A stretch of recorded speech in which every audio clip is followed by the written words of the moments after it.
Hello Nani, ఈ బుధారమే తమ్ముని లగ్గం, అందరు తప్పకుండా రావాలే. నాకేడా కుదురుతుంది పెద్దమ్మ, ఆఫీస్లో బొచ్చడు పనుంది, కోడలు పిల్లల్ని తోలిస్తతి. హలో అయ్యా, బేస్తారం దేవుని చేస్తున్నాం, నువ్వు బిడ్డ రారిజ్జరం అయ్య కాదు. నేనేడొస్తా అద్దమ్మ, మీ బిడ్డను బుధారం తోలుతతి. ఇగో గిట్లనే ఉంటుంది, ఎవ్వరికి ఫోన్ చేసినా ఇంటోలు చుట్టాలను కలుసుకునేదే పెండ్లీలు పండుగల కాయే. అప్పుడు సుత ఫోన్ తీరువాటం ఉండదు కొందరికి, ఎవ్వల బిజిలా వాళ్ళు ఉన్నారు. ఏదన్నా ఉంటే ఫోన్లో మాట్లాడుడే కానీ సీదా పోయి కలుసుడన్న ముచ్చటే లేదు. కానీ గీడ చూడుర్రిగా, మీరు నమ్మినా నమ్మకున్నా ఇదంతా ఒకటే కుటుంబముల్లా. చిన్నలు పెద్దలు ఆడోళ్ళు మొగోళ్ళు అందరు కలిపితే 113 మంది ఉన్నారు. వనపర్తి జిల్లా వెలగొండ ఊర్ల అక్కిరెడ్డి నరసమ్మల బలగం ఇదంతా.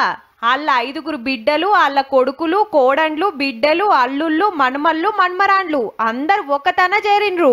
అట్లా అని పండుగనో పెండ్లనో ఇల్లంతా రాలేదుల్లో. కుటుంబాన్ని కలుసుకుంటానికే ఈ నడమనే వచ్చి 2 వద్దులు సంబురంగా గడిపిండ్రు.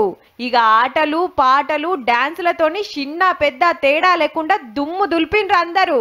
అటెన్క భోజనాలు నడిచినాయి. అయితే ఇయాల రేపు ఎవ్వల బిజిలాళ్ళుండి కుటుంబంలో ఉన్నోళ్లే తెలవకుండా పోతుందని గీ ఉపాయం చేసిరట మన్మల్లంతా కలిసి.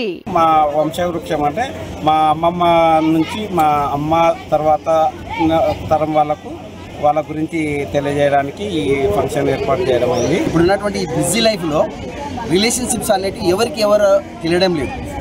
ఆ రిలేషన్షిప్ తెలవాలనేటువంటి ఉద్దేశంతోనే ముఖ్యంగా ఈ యొక్క ఆత్మీయ సమ్మేళనం నిర్వహిస్తున్నాము. ఏదన్నా పెండ్లిలా కలిసినా ఒకరు వస్తే ఒకరు రారు. మళ్ళా ఎవరు ఏమైతారో పోరలకు అసలే తెలియదు. మామను బాబాయ్ అంటారు, బాబాయిని మామ అంటారు. హగో గందికే మన కుటుంబం ఏంది, ఏడ మొదలైంది, ఎవరు ఏమైతారని ఎరక చెప్పే కార్యం అన్నట్టు. ఏరే జిల్లాలు రాష్ట్రాల నుంచే కాదు బయటి దేశాల్లో ఉండేటోళ్ళు సుతా వచ్చిండ్రు. ఆస్ట్రేలియా నుంచి ఇక్కడికి వచ్చాము.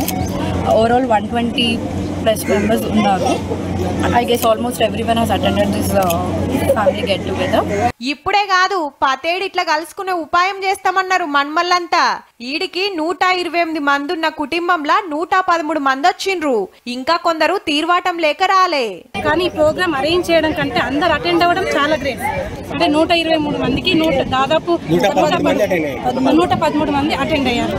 ఉమ్మడి కుటుంబాలను కాపాడాలి, అందరూ కలిసిమెలిసి ఉండాలి. మా లెక్కనే కడమ కుటుంబాలు సుతా ఏడాది కోపారన్న కలుసుకునే తట్టు చూడాలని కోరుతున్నారు. సమాజంలో మిగతా కుటుంబాలకు ఆదర్శంగా తీసుకొని అందరూ కూడా ఇటువంటి గెట్ టుగెదర్ ప్రోగ్రామ్ నిర్వహించుకొని ఆదర్శంగా ఉండాలని చెప్పి మేమంతా ఒక నిర్ణయం తీసుకొని. కానీ కుటుంబం అంతటిని ఒక్కపారి కలిసినందుకు వాళ్ళు ఎంత ఖుషి అయ్యిర్రో గాని వాళ్ళని